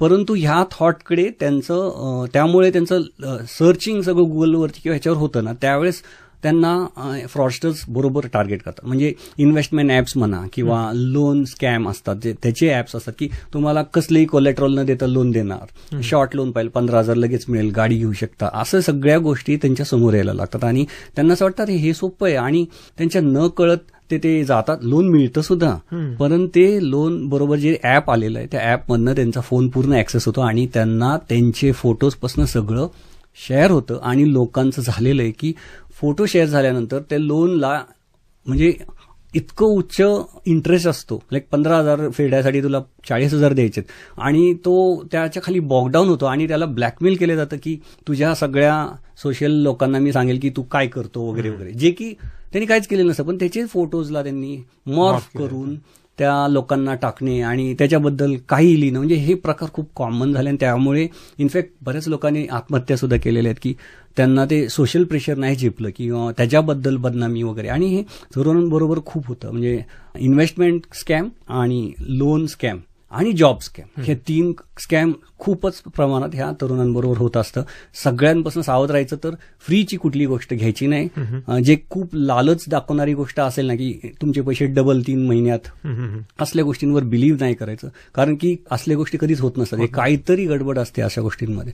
आणि जॉब ऑफर तर खूप केअरफुली बघायला पाहिजे. जॉब जेन्युन प्लॅटफॉर्म्सवरनं घ्या, जाऊन राईट ठिकाणी अप्लाय करा आणि व्हेरीफाय करा जे काय तुम्ही करताय तिथे दुसऱ्या वेळी पण व्हेरीफाय करा की तो रिअल जॉब आहे का, आणि सगळ्या गोष्टीचं. ह्या साधारण महत्वाच्या 3 धोके जे की तरुणांना टार्गेट केल्या जातात. कारण म्हणजे आपले स्वतःची काही वैयक्तिक कागदपत्र, फोटोग्राफ्स हे शेअर न करणं हे देखील तितकंच महत्वाचं आहे, आणि आपल्या सगळ्या तरुणांना हे सांगणं गरजेचं आहे. त्याचबरोबर इतकं सगळं करून देखील अनेक साऱ्या मुलांची फसवणूक होते. तर आपण आता आपल्या विद्यार्थ्यांना सांगूयात की फसवणूक झाली तर नेमकं काय केलं पाहिजे, आणि दुसऱ्या बाजूला फसवणूक होऊच नये म्हणून विद्यार्थ्यांच्या अभ्यासक्रमातच हा विषय आला पाहिजे का, आणि तो कशा पद्धतीने आपण येऊ शकतो. म्हणजे ह्या गोष्टीसाठी तर आम्ही खूप धडपड करतोय की तुम्ही युनिव्हर्सिटीमध्ये सायबर सिक्युरिटी आणि सायबर धोके याच्यावरती लाईफ स्किल सारखं बघा, आणि मुलांना कम्युनिकेशन स्किल इम्पॉर्टंट आहे, तसंच सायबर सिक्युरिटी स्किल्स पण इम्पॉर्टंट आहे. आणि सर्व अगदी शालेय लेवलला, म्हणजे आम्ही तर स्कूल्सला जाऊन सायबर अवेअरनेस प्रोग्राम आम्ही स्वतः आमच्या खर्चानी करतो, आणि हे आमच्या CSR ऍक्टिव्हिटीज थ्रू होत असतं. आणि ते गरजेचं आहे, कारण की तिथेच सुरुवात होते, म्हणजे मुलांना डिजिटलची सवय लागायची, आणि तिथपासूनच त्यांना जर आपण सायबर अवेअर केलं तर खूप फरक पडेल. ह्याचबरोबर जेव्हा हे सगळं आपण करतो, अवेअर असेल, तर मग आपल्याला कधी चुकून जरी आपण काहीतरी केलं तर फसल्याच्या जास्त त्याचं काहीतरी होण्याच्या आधी आपण त्यांना बाहेर पडू शकतो. आणि ह्यासाठी इव्हन पालक आणि त्यांच्या मुलांमधला संवाद सुद्धा खूप गरजेचा आहे की त्यांनी खूप रिस्ट्रिक्टिव्ह राहिलं तर मुलं त्यांना काहीच सांगत नाहीत. त्यामुळं त्यांना समजवणे आणि त्यांच्याशी ओपन राहणे की त्यांना काही गोष्टी वापरायच्या असेल वापरून देणे, पण काय लागलं, काय सिच्युएशन आली तर तुम्ही माझ्याकडे या आणि आपण त्याच्याबरोबर डील करू, असं एक रिलेशन बनलं तर खूप चांगलं होतं. कारण की एकदा तसं झालं तर कधी पण समजा आता एखाद्याचं लोन ॲपमध्ये काहीतरी झालं तर आपल्याला सायबर कंप्लेंट करणं टाईमवर गरजेचं असतं त्या गोष्टी थांबवण्यासाठी, आणि त्या थांबू शकतात. ह्या सगळ्या गोष्टींना सोल्युशन आहे, परंतु ते ओपनली येऊन कंप्लेंट केली पाहिजे. आणि सरकारने याच्यासाठी भरपूर स्टेप्स दिलेले आणि सगळे वेगवेगळे माध्यम आहेत. म्हणजे ऑनलाईन कंप्लेंट रजिस्टर करता येते 1930 वरती, आणि त्याचबरोबर तुम्हाला ऑनलाईन वेबसाईट थ्रू पण कंप्लेंट करता येते, आणि जवळच्या सायबर सेलमध्ये पण जाता येतं. ऑफकोर्स इथे आता लोड खूप आहे, वेळ लागतो, पण त्याचबरोबर आपण स्वतःची पण काळजी घेणं तेवढंच गरजेचं आहे, आणि एकमेकांना सांगून त्याच्यावरती स्टेप्स घेणं खूप गरजेचं आहे. आता फॉर एक्झाम्पल तुमचा फोन हॅक झाला तर तुम्ही इमिडिएटली तुमच्या सगळ्या कॉन्टॅक्ट्सला दुसऱ्या फोनवरनं सांगणे की माझा फोन हॅक झालाय, जो काय मेसेज येईल तुम्ही त्याच्यावरती बिलीव्ह करू नका, किंवा तुमच्या दुसऱ्या सोशल हँडल थ्रू स्टेटस ठेवू शकता की अच्छा ह्या अकाउंटला आता तुम्ही हे करू नका. मग आपोआपच ते धोके टळतात. खरं म्हणजे आता प्रत्येक तरुणानं जागरूक राहणं गरजेचं आहे. चुकून आपल्यासोबत अशी चुकीची घटना घडली, फसवणूक झाली, तरी आधी आपल्या पालकांना आणि त्याचबरोबर पोलीस खात्याला, सायबर क्राईम विभागाला विश्वासात घेऊन त्यांना कळवणं गरजेचं आहे. आणि आपला जो प्रेझेन्स आहे किंवा आपल्यासोबत जर एखादे अकाउंट हॅक झालं असेल तर ते इतरांपर्यंत, सगळ्या मित्रांपर्यंत, मैत्रिणींपर्यंत पोहोचवणं गरजेचं आहे. आणि सगळ्यात महत्त्वाची गोष्ट, आपली सुरक्षा आपल्याच हातात आहे हे ओळखून आपला लिमिटेड आणि सुरक्षित प्रेझेन्स सोशल मीडियावरती कसा राहील हे पाहिलं पाहिजे. संजय काटकर सर, तुम्ही आज विद्यावाणीच्या स्टुडिओमध्ये आलात आणि आमच्या सगळ्या तरुण मित्रांना जी माहिती दिलीत त्याबद्दल मनपूर्वक धन्यवाद. पण तुमच्यासोबत एका आणखीन वेगळ्या विषयासोबत आम्हाला चर्चा करायला आवडेल, जर तुम्ही परवानगी दिलीत तर. कारण हे जे क्षेत्र आहे सायबर सिक्युरिटीचं, हे वाढत चाललंय आणि तुम्ही भारतामध्ये सर्वात पहिल्यांदा एखादा अँटीव्हायरस घेऊन येणाऱ्या संस्थेचे संस्थापक आहात. तर या क्षेत्रातल्या नोकरीच्या किंवा व्यवसायाच्या कोणकोणत्या संधी आहेत त्याविषयी आम्हाला तुमच्याशी बोलायला खूप आवडेल. नक्कीच. आजची वेळ आपली संपते आहे, आपण थांबूयात. पण पुढच्या भागामध्ये विद्यार्थ्यांनी हा कार्यक्रम जरूर ऐकावा, ज्याचं नाव आहे नवयुगाची ज्ञानमाला. त्यामध्ये आपण त्यांना सांगणार आहोत की सायबर सुरक्षा क्षेत्रातल्या नवनवीन संधी कोणत्या आहेत. खूप धन्यवाद. छान, थँक्यू.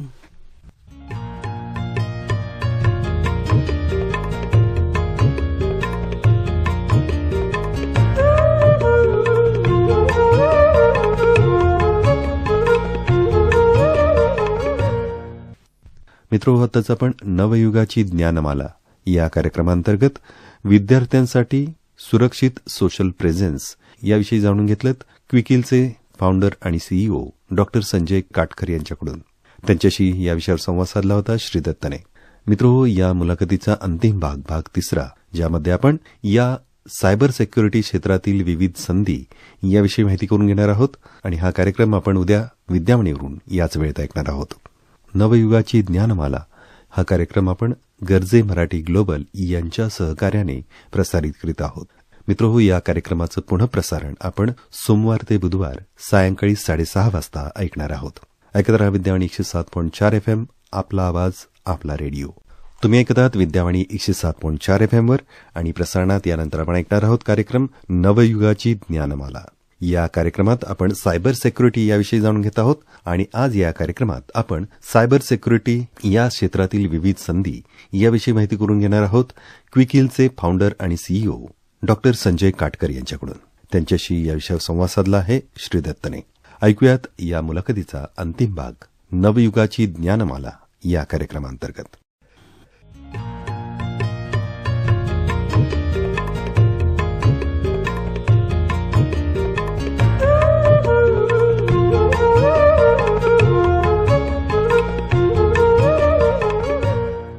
श्रोते हो, नमस्कार. मी श्रीदत्त तुमचं सगळ्यांचं विद्यावाणी कम्युनिटी रेडिओवर अर्थात 107.4 FM वर सहर्ष स्वागत करतो या मालिकेमध्ये, जिचं नाव आहे नवयुगाची ज्ञानमाला. गरजे मराठी ग्लोबल या संस्थेच्या सहकार्यानं नवयुगाची ज्ञानमाला या कार्यक्रम मालिकेमध्ये आपण वेगवेगळ्या तज्ज्ञांना भेटतो आणि त्यांच्याकडून आपल्या जीवनाशी रिलेटेड असलेल्या अनेक साऱ्या महत्त्वाच्या गोष्टींबद्दल चर्चा करतो आहोत. आणि त्यातही पुन्हा मराठी उद्योजक आणि मराठी लोकांनी काही विशेष उल्लेखनीय कार्य केलेलं आहे त्यांच्याशी आपण संवाद साधतो आहोत. आणि श्रोते हो, आपल्याला माहिती आहे की गेले 2 दिवस आपण आपल्याच क्विकहिल या जागतिक लेव्हलवरती दर्जेदार अशा उत्पादन देणाऱ्या कंपनीचे संस्थापक आणि सीईओ संजय काटकर यांच्यासोबत संवाद साधतो आहोत.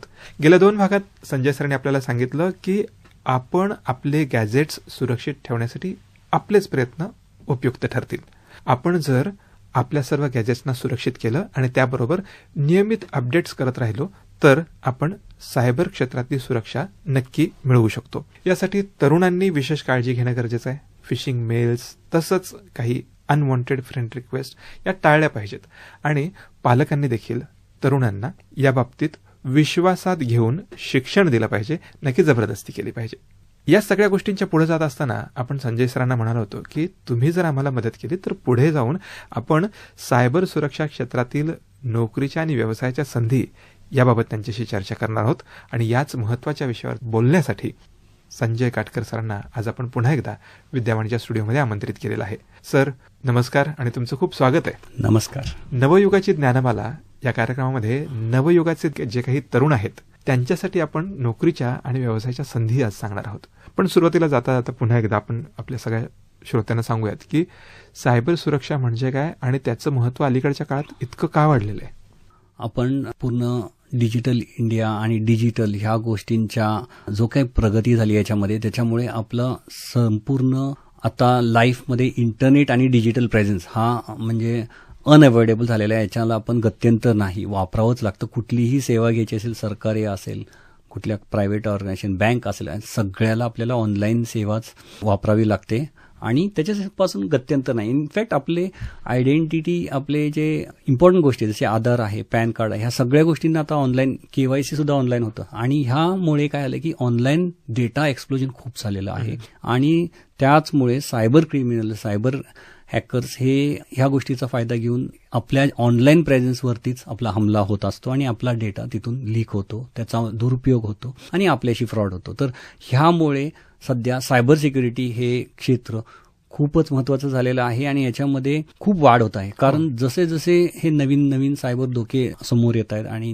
नवीन प्रकारचे क्राईम वाढत चाललेत आणि क्राईम रेट वाढत चाललाय, त्यामुळे ह्याच्यामध्ये नवीन नवीन प्रकारचे तुम्हाला job opportunities, at the same time क्षेत्रामध्ये काम करणारे लोक ह्याची खूप कमतरता निर्माण व्हायला लागली आणि सर्वच म्हणजे प्रायव्हेट असू दे, गव्हर्नमेंट असू दे, इथून सगळीकडून अचानक एकदम म्हणतो ना गोष्टींकडे खूप लक्ष दिले जाते. आणि आता काय AI रिलीज झाल्यामुळे ह्याच्यामध्ये आता मी म्हणेल की ॲक्सेलरेट झालेलं आहे की धोके आणखी फास्ट होत आहेत, धोके आणखी सोफिस्टिकेटेड होत आहेत आणि ह्याच्याकडे बघणारे किंवा ह्यांच्यापासून वाचवणाऱ्या लोकांचीच कमी आहे.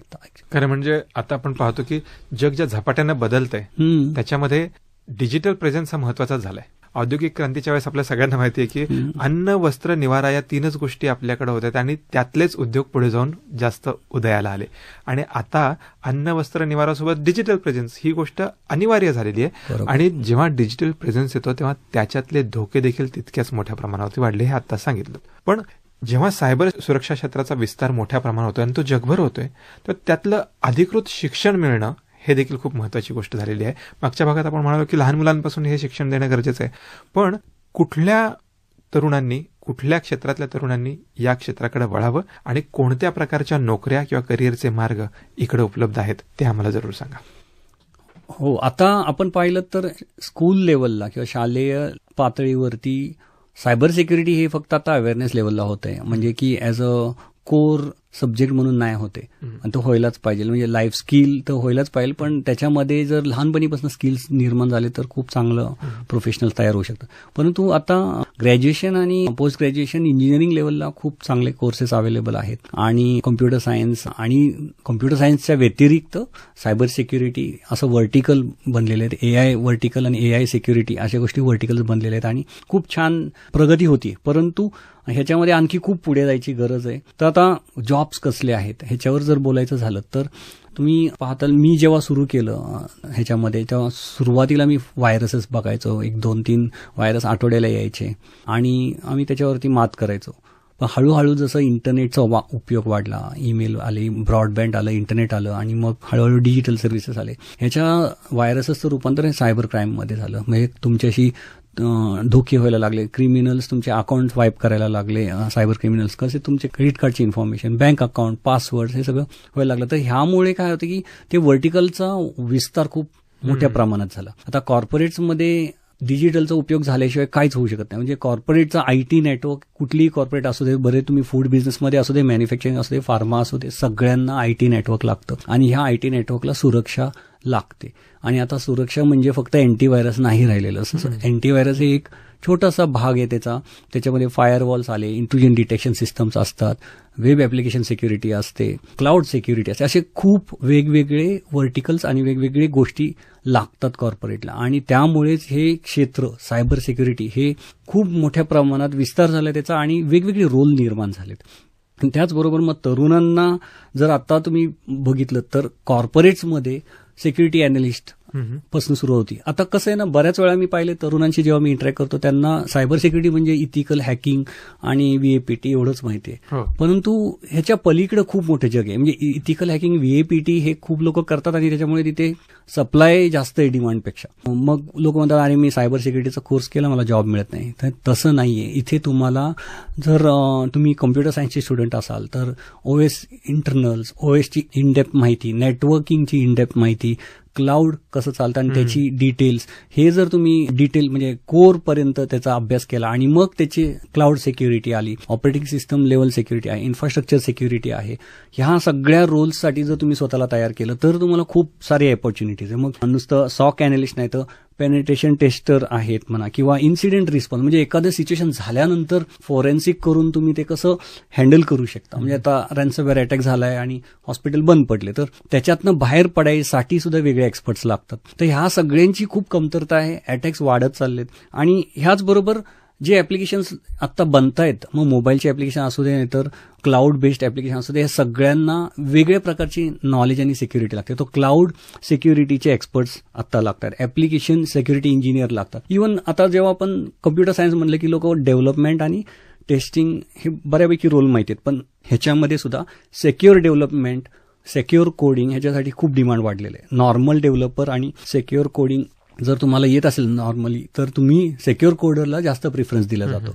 टेस्टिंगमध्ये सुद्धा नॉर्मल टेस्टिंग, ऑटोमेशन आणि जर तुम्ही सेक्युअर टेस्टिंग करताय, security testing is a completely different field, ते तुम्हाला येत असेल तर तुमचा चान्स वाढतो जॉब मिळायचा. त्याचबरोबर गव्हर्नमेंट फील्डमध्ये बऱ्याच लेवलला आता गव्हर्नमेंट जसं जसे नवीन नवीन कंप्लायन्स डिक्लेअर करतायत, मग आरबीआय आहे किंवा सेबी थ्रू लिस्टेड कंपन्यांसाठी, आरबीआय थ्रू बँकांसाठी आणि गव्हर्नमेंट थ्रू एमएसएमई, ह्यांच्यासाठी जे कंप्लायन्स येत आहेत सिक्युरिटीचे हे सिरियस होत आहेत. आणि ते कंप्लायन्स ओबे म्हणजे झालेत का नाही आणि ते कंप्लाय कसे केलेत की नाही ह्याची जी शहानिशा करणारे ऑफिसर्स आहेत हेच नाहीयेत, कारण की ते करंट ऑफिसर्सला ते माहीतच नाही की चेक कसं करायचं, ऑडिट कसं करायचं. मग आता हे सगळ्यात बिग फोर किंवा अशा मोठ्या कंपन्यांकडे जातात, त्यामुळे इथे सुद्धा आता ऑफिसर्सची खूप कमी आहे. तर हे जे आहे ना, risk officer, cyber risk analyst किंवा GRC, ह्या सगळ्या गोष्टी खूपच क्रिटिकल झाल्या आणि आता लिस्टेड कंपन्यांना हे कंपल्शन आहे. आणि ह्याचबरोबर रिसंटली जो DPDP लॉ जो अनाऊन्स झाला आहे, डेटा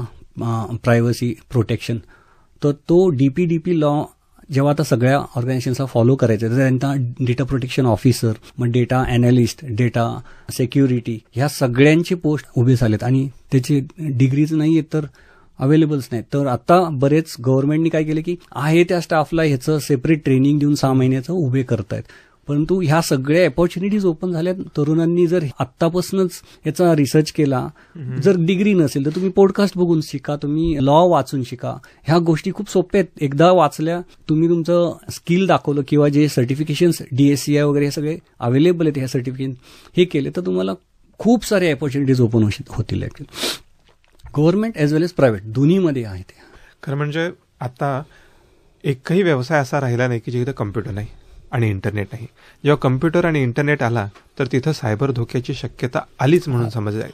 आणि म्हणूनच प्रत्येक सरकारी असो किंवा खाजगी ऑफिस असो तिथं संधी आहे असं आता आपण सांगितलं, पण त्याच्यासाठीच आवश्यक शिक्षण खूप गरजेचं आहे.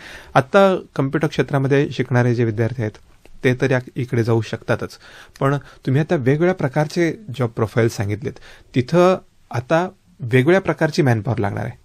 पण त्याचबरोबर मला असं दिसतं की अलीकडच्या काळात अशा काही कंपन्या नव्या उदयाला आलेल्या आहेत की त्या फक्त आउटसोर्सिंगच्या माध्यमातून सिक्युरिटीचं काम करतायत. तर अशी ही संधी तरुणांना उपलब्ध आहे. बरोबर. आणि याचबरोबर कसं आहे ना, लोकांना कसं वाटतं की अच्छा सायबर सिक्युरिटी म्हणजे टेक्निकल नॉलेज हवंय किंवा मी कम्प्युटर सायन्स केलं, असं नाहीये. फक्त मी एक्झाम्पल देतो. आता न्यूजपेपर आहे आणि त्याला रॅन्समवेअर अटॅकची न्यूज लिहायची, जर त्या आत्ताच्या रिपोर्टरला रॅन्समवेअर अटॅक कोणी एक्सप्लेन केलं तर त्याला समजणार नाही. म्हणजे काय की तो रिपोर्टर आहे पण त्याला टेक्नॉलॉजिकल बॅकग्राऊंड मिसिंग आहे, त्यावर नीट न्यूज लिहू शकत नाही, खरं कारण काय झालं, कसं झालं. तर म्हणजे असे प्रत्येक क्षेत्रात आहे, ब्लॉगर्स आहेत, इन्फ्लुएन्सर्स आहेत, ह्या सगळ्या क्षेत्रामध्ये तुम्हाला टेक्निकल नॉलेज डीप पाहिजे असं नाही. तुम्हाला सायबर सिक्युरिटी नॉलेजचा जर उपयोग केला आणि तुमचे स्किल्स तुम्ही त्याच्याकडे डायव्हर्ट केले तर नॉन टेक्निकल फील्डमध्ये सुद्धा खूप सारे अपॉर्च्युनिटीज, लाईक की कॉमर्स मॅनेजमेंटचे स्टुडंट्स आहेत तर त्यांनी GRC किंवा प्रायव्हसीचा लॉचा अभ्यास केला आणि प्रायव्हसी लॉ असेल, टेक्नॉलॉजी तुम्हाला नसेल येत पण तुम्हाला लॉ समजतोय, खूप महत्वाचं आहे. कारण तुम्ही ऑडिट करू शकता, तुम्ही ऑडिटेड रिपोर्ट्स तुम्ही बघून तुमचे पुढचे स्टेप्स सांगू शकता ऑर्गनायझेशन्सला. आणि इथे तुम्हाला टेक्निकल स्किल लागतच नाही.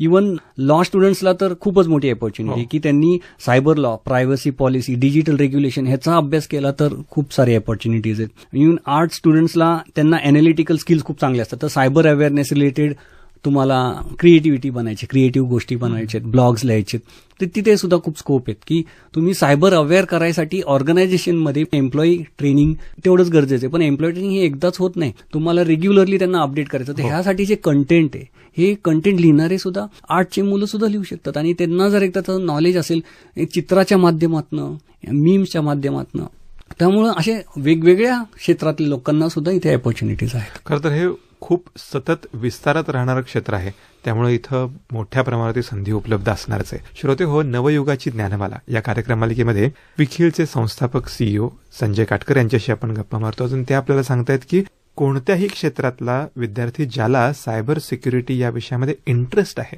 ज्याला काम करायचंय, तो काम नक्की करू शकतो. पण हे काम करत असताना मला वाटतंय की काहीतरी मूलभूत कौशल्य आपल्यामध्ये असली, मला फक्त इंटरेस्ट आहे सायबर सिक्युरिटीमध्ये म्हणून नाही होणार, काहीतरी बेसिक जर स्किल्स असतील तर ते बेसिक स्किल्स कोणती असावीत. आणि जर विद्यार्थ्यांना इकडे वळायचं असेल तर या स्किलसोबत काही अशा गोष्टी आहेत का की ते इंटर्नशिप करतील काही महिन्यांची, किंवा ऑन जॉब ट्रेनिंग त्यांना मिळेल आणि मग अशी कौशल्य ते आत्मसात करू शकतील?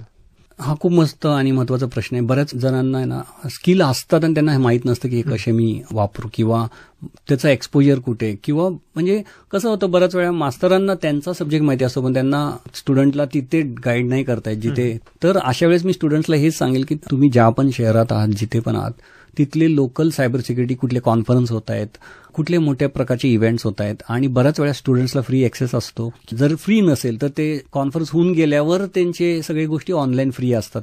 तर ह्या गोष्टींकडे लक्ष ठेवणे, आणि समजा कॉल फॉर पेपर्स असतं की लोकांना प्रेझेंट करायला अपॉर्च्युनिटी असते, तुम्ही काहीतरी डीप रिसर्च केलाय, करतायत, आणि तुमचं जे काही नॉलेज आहे तुम्ही तिथे पेपर सबमिट केला तर तुमचं अपॉर्च्युनिटी आणि एक्सपोजर वाढतं. तर ह्या प्रकारे त्यांनी स्वतःचं नॉलेज, स्किल दाखवायचं, ही अपॉर्च्युनिटी घ्यायला पाहिजे. आणि ठिकठिकाणी मी तर हे म्हणेल की बिकॉज आता इतकं डिजिटल झालेत गोष्टी, तुम्ही फक्त रिजनल बघण्याची गरज नाहीये, तुम्ही ग्लोबली विचार करू शकता. बरेच कॉन्फरन्सेस, जे मोठे मोठे कॉन्फरन्सेस, ब्लॅक हॅट म्हणा, किंवा हे जे काही सायबर सिक्युरिटीचे कॉन्फरन्स होतात, RSA, यांचे पेपर्स कॉन्फरन्स झाल्या नेक्स्ट 2 आठवड्यात ते ऑनलाईन फ्री असतात बघायला. तुम्हाला तुमचं नॉलेज शार्पन करायला पण ते हेल्प करतं, आणि दुसरं तुम्हाला कळतं दुनियामध्ये आत्ता काय चालू आहे, म्हणजे की कुठे चाललंय आणि दुसरा धोका काय असू शकतो, आणि तुम्ही इथे बसून त्याचा अभ्यास चालू करू शकता. आणि अशा सर्व ठिकाणी तुम्ही जर पार्टिसिपेट केलं, तुमचं एक्सपोजर वाढवलं, तर तुम्हाला इंटर्नशिप खूप इझिली मिळू शकते. कारण कसं की तुम्ही जेव्हा इंटरव्ह्यूला जाता, इंटर्नशिपला तुमचे नुसते स्किल्स नाही बघितले जात, तर तुमचं हे अप टू डेट नॉलेज हे खूप महत्वाचं पडतं. आणि इंटर्नशिप्स खूप साऱ्या प्रकारचे अवेलेबल आहेत सायबर सिक्युरिटीमध्ये. फक्त सायबर सिक्युरिटी कंपनीतच नाही तर नॉन सायबर सिक्युरिटी कंपनी सुद्धा सायबर आणि IT फील्डमध्ये ते लागतं. आणि आमच्यासारख्या कंपनी जिथे क्विखिलमध्ये आम्ही काय बघतो, तर आता आमच्याकडे सिक्युरिटी लॅब म्हणून आहे, जिथे आम्ही दिवसाला साधारण 5.5 ते 6 लाख नवीन व्हायरसेस आम्ही ऑटोमॅटिकली अॅनालाइज करून त्याच्या अपडेट्स रिलीज करतो. म्हणजे एवढे व्हायरस येत आहेत, धोके निर्माण होत आहेत, त्याच्यावर ट्रॅक करणे आणि त्यांचा हे करणे. तर ह्याच्यासाठी वेगवेगळे रोल्स आहेत की तुम्हाला लिनक्स एक्सपर्टाईज आहे तर लिनक्सचा स्टडी करणारे लोक लागतात. मग तुम्हाला समजा एखाद्याला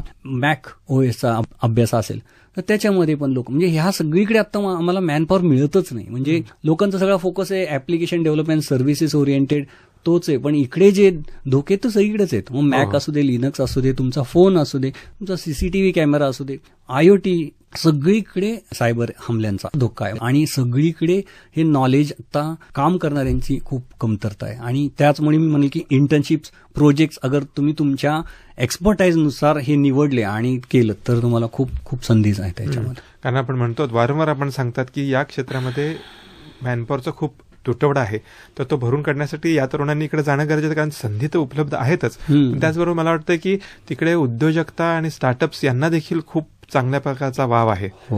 विद्यार्थी गटागटाने किंवा वैयक्तिकरित्या देखील या स्टार्टअप्सकडे बघू शकतात.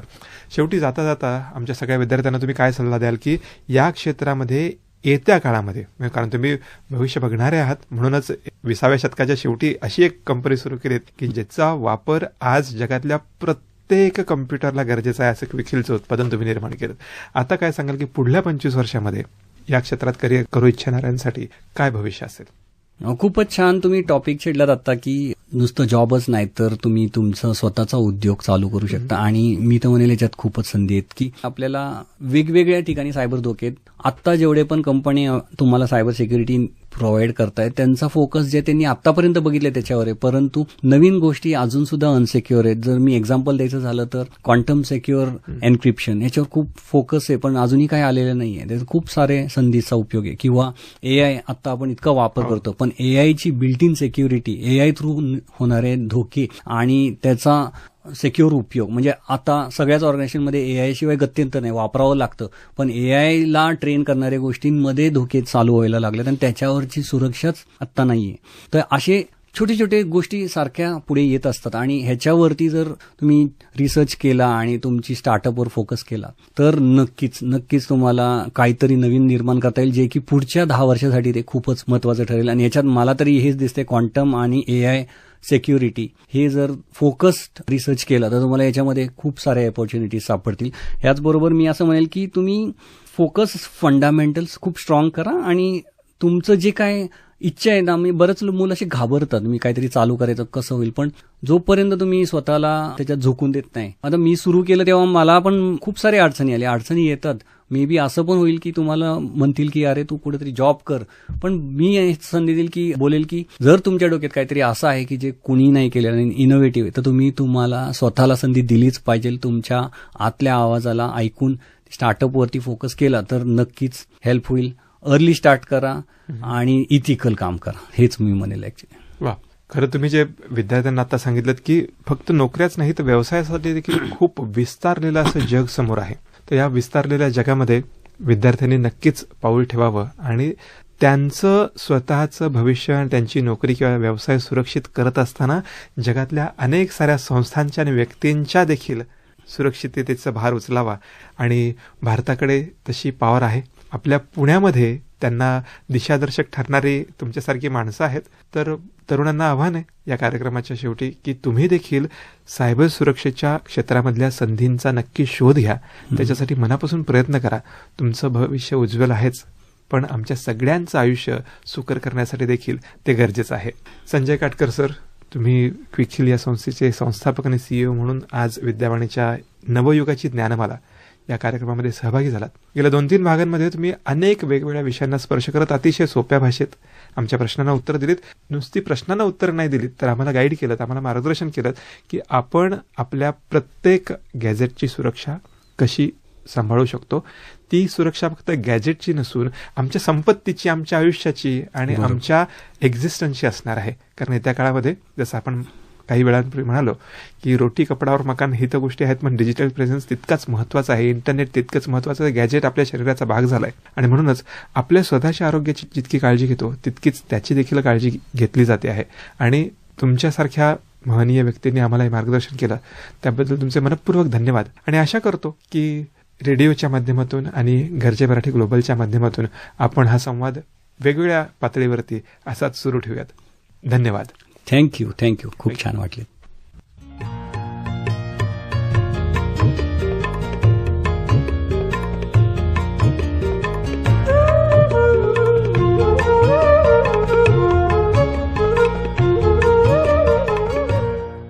मित्रहो, आताच आपण सायबर सुरक्षा क्षेत्रातील विविध करिअर संधींविषयी माहिती करून घेतलीत क्विकहिलचे फाउंडर आणि सीईओ डॉक्टर संजय काटकर यांच्याकडून.